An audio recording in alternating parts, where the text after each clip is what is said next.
he was, he's not, he shall ascend out of the bottomless pit, he shall go into perdition. Perdition means perishing.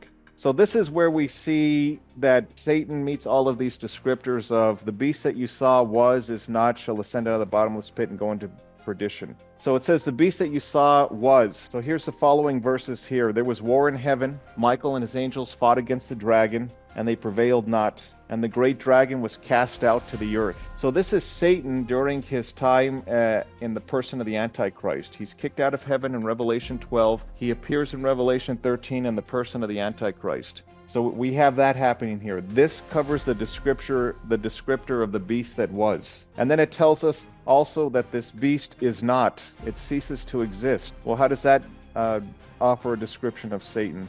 It's in Revelation 20.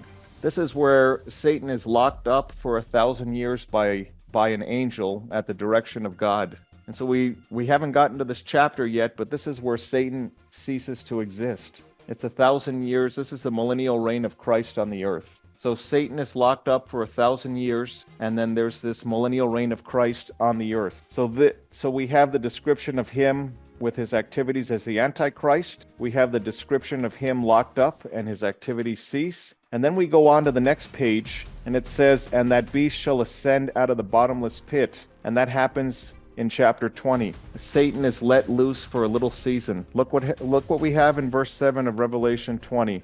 And when the 1,000 years are expired, Satan shall be let loose out of his prison. So this descriptor perfectly aligns with the career of Satan. And then it says, and then he goes into perdition.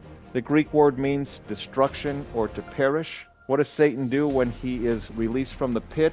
We're told in Revelation 20, verse 8, and Satan shall go out to deceive the nations which are in the four quarters of the earth, to gather them together to battle, the number of whom is the sand of the sea. And where do they go? They go to the city of God. And the battle is over in seconds, because God destroys him and those that side with Satan.